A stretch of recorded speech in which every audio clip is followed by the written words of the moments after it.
Question: do you experiment with your own very own recipes in the kitchen, or are you afraid to try anything like that? Just curious, and I'll be back with a couple of ideas. Back in a minute.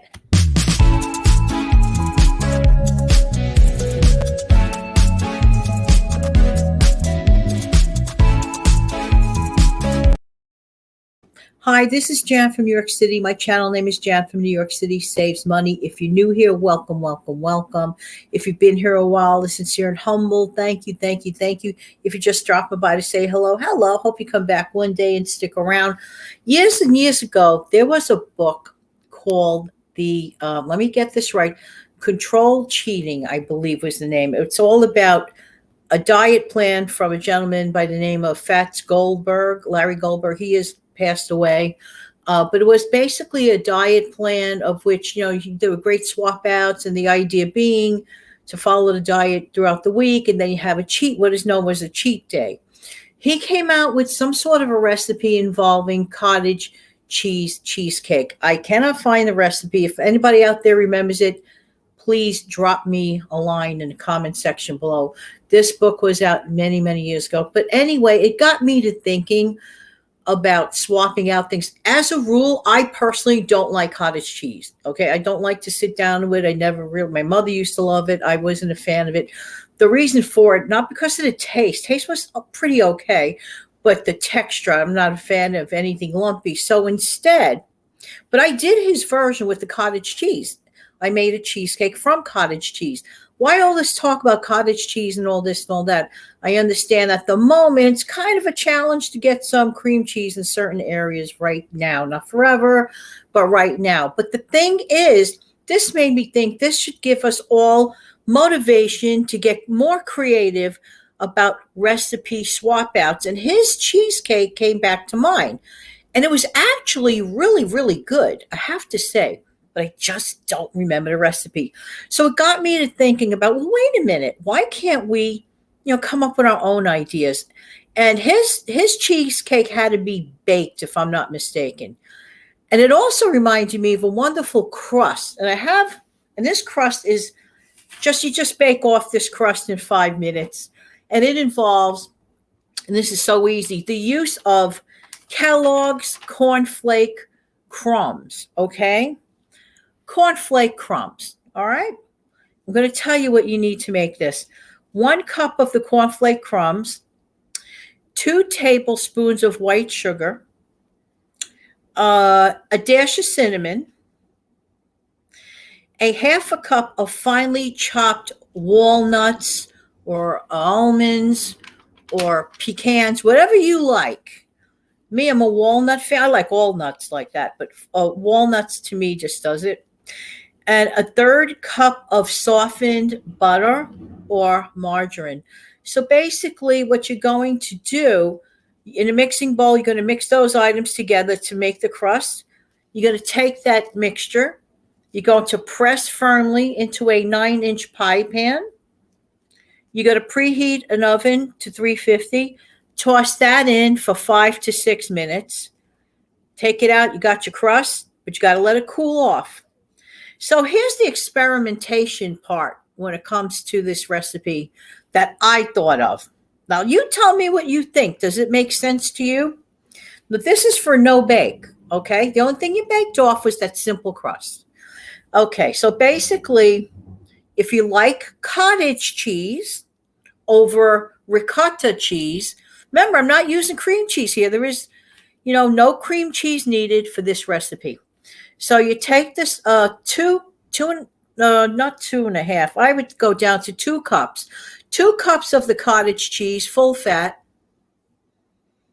1 cup of milk. Let me get this right. 1 cup of milk. Now, you could swap out, instead of the cottage cheese, if you don't like the lumps or looking at it, you could take 2 cups of ricotta cheese instead of cottage cheese, all right? Again, full fat, just tastes better. The 1 cup of milk. Now, here's where I got a little clever. I have to pat me on the back for this. And here's what you could do. If you want to go sugar-free, Get 1 box of either vanilla or the cheesecake flavored instant pudding. You could get the sugar-free version or the sugar version. Clever, huh? Ha ha. And what you're going to do is you're going to take a hand mixer, blend all this together. So let me get this right for you. I'll write this down in the description box below to save you a little confusion. But basically, an option. I didn't make this yet, but it makes a lot of sense to me. Let me know what you think. 2 cups cottage cheese or 2 cups ricotta cheese, 1 box of either instant vanilla pudding or instant sugar-free vanilla or whatever flavor, vanilla or cheesecake flavored instant pudding. Getting the little cheesecake type flavor in there. And 1 cup of milk. You're going to blend this together. And you're just going to put that mixture, it'll thicken up. Going to put that in nice into your already made pie crust. I have to say, not for anything, that sounds pretty darn good. I'm wondering something.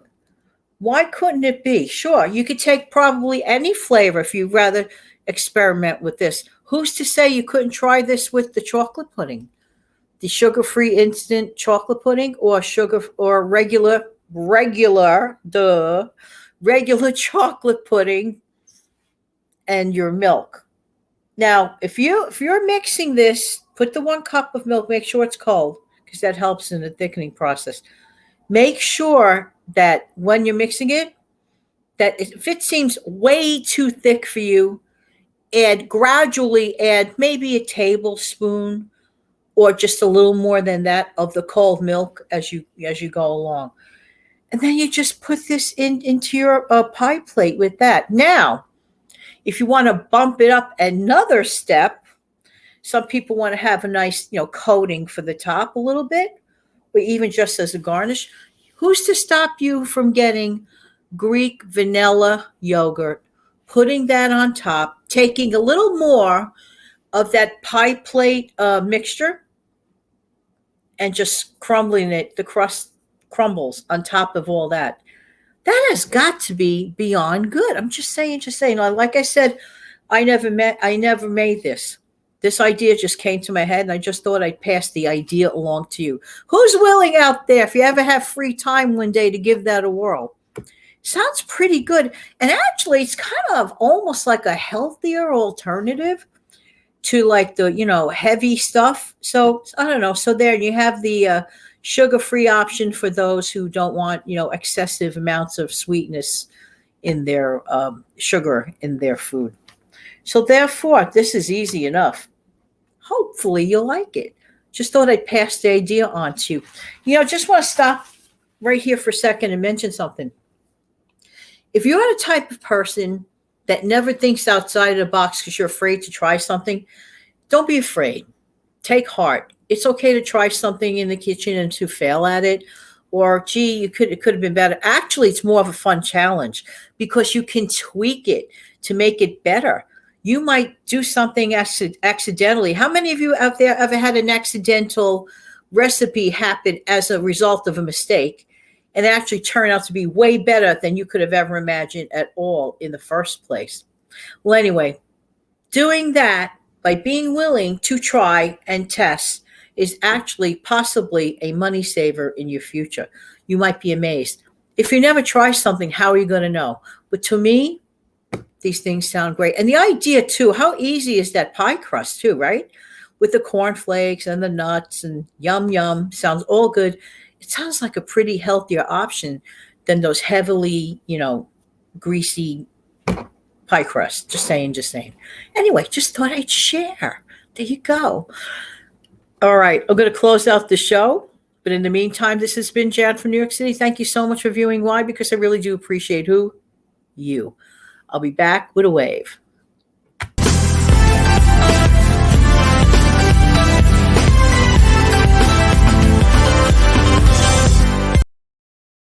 Hey, don't forget to let me know what you think of my conjured up recipe there. Share some of your conjured up recipes. I bet they're really good. Have an amazing day. Bye-bye.